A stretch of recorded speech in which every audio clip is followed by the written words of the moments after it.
Assalamualaikum warahmatullahi wabarakatuh. Halo semuanya, perkenalkan kami dari kelompok 5 yang beranggotakan aku, Deli Aryani, terus ada Asti Paujia dan juga Tabranidin Ajwajina.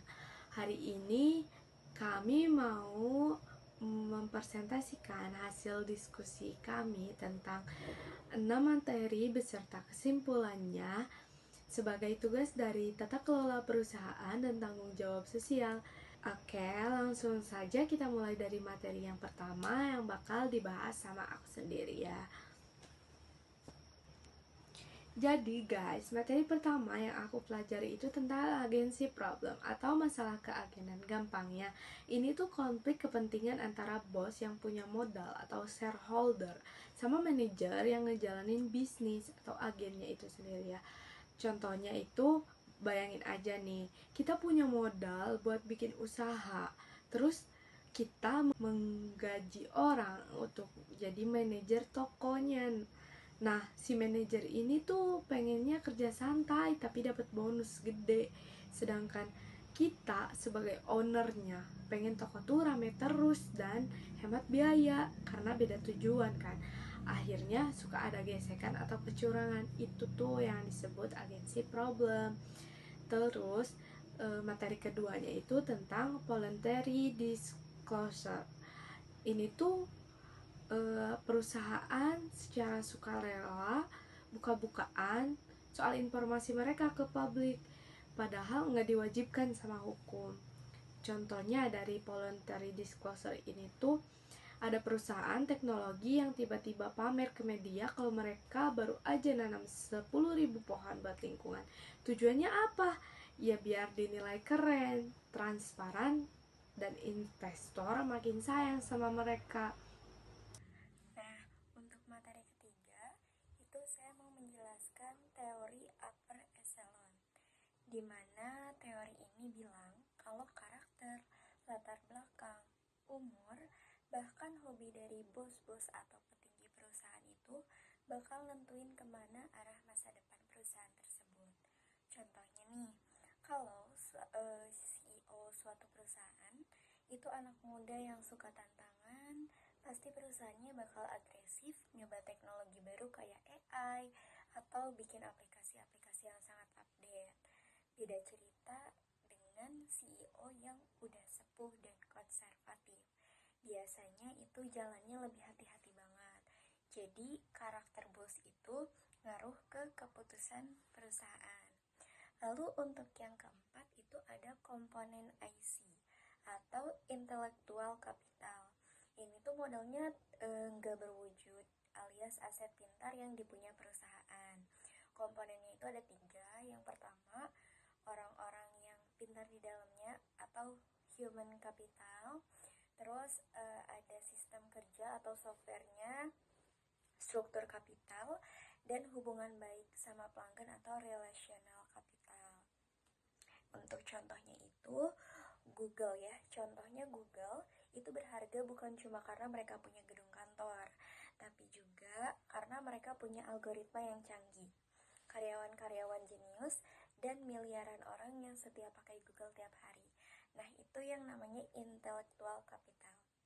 Tabranidin Ajwajina, NIM 10 12 52 35. Karakteristik perusahaan di emerging marketing. Emerging marketing itu maksudnya pasar di negara berkembang kayak Indonesia. Perusahaan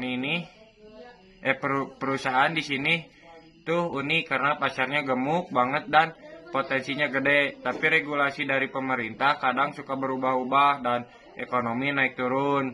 Contohnya bisnis startup atau UMKM di Indonesia itu bisa cepat banget viral dan untung gede karena warganya suka nyoba hal baru, tapi mereka juga harus siap pusing kalau tiba-tiba ada aturan pajak baru atau kebijakan baru dari pemerintah yang bikin strategi bisnis harus berubah dalam semalam.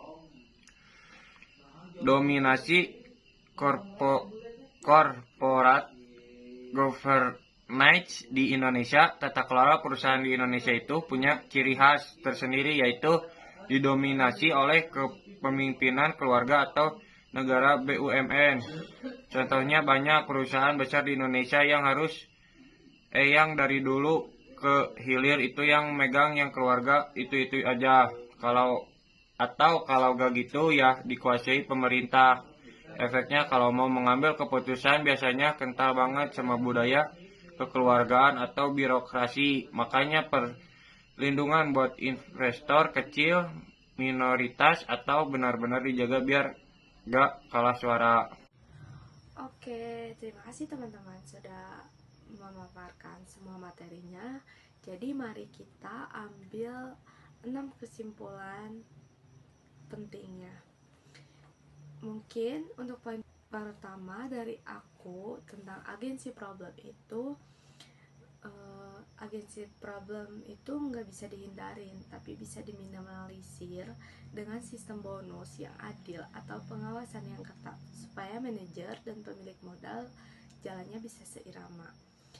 Terus untuk voluntary disclosure, perusahaan zaman sekarang nggak boleh pelit berbagi informasi positif. Makin transparan mereka ke publik secara sukarela, maka citra perusahaan juga bakal makin bagus dan investor makin antri buat nanam modal.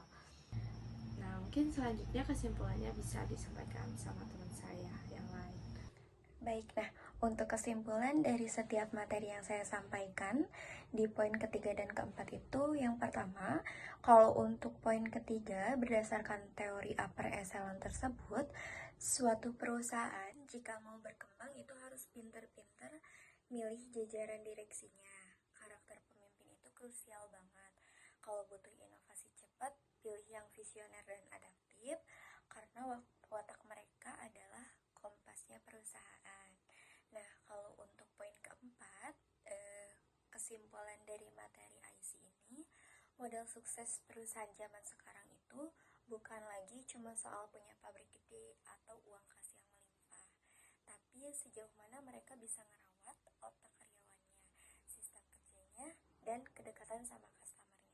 Kesimpulan dari materi yang saya bahas tadi, ada 5 poin untuk bisa dipertahankan di emerging marketing yang kaya di Indonesia. Perusahaan gak boleh kaku, mereka harus punya fondasi bisnis yang fleksibel supaya kalau ada guncangan ekonomi atau perubahan regulasi mendadak, bisnisnya gak langsung tumbang. Dan poin ke-6 dan yang terakhir, melihat dominasi tata kelola di Indonesia yang banyak dikuasai ke keluarga atau negara, aturan hukum harus ditegakkan dengan tegas. Tujuannya supaya pasar modal kita tetap sehat dan dipercaya sama investor luar maupun lokal. Baik, mungkin segitu saja hasil diskusi kelompok kami yang bisa kami sampaikan. Terima kasih semuanya yang telah menonton, dan juga maaf apabila ada kesalahan. Sampai jumpa di video tugas berikutnya. Wassalamualaikum warahmatullahi wabarakatuh.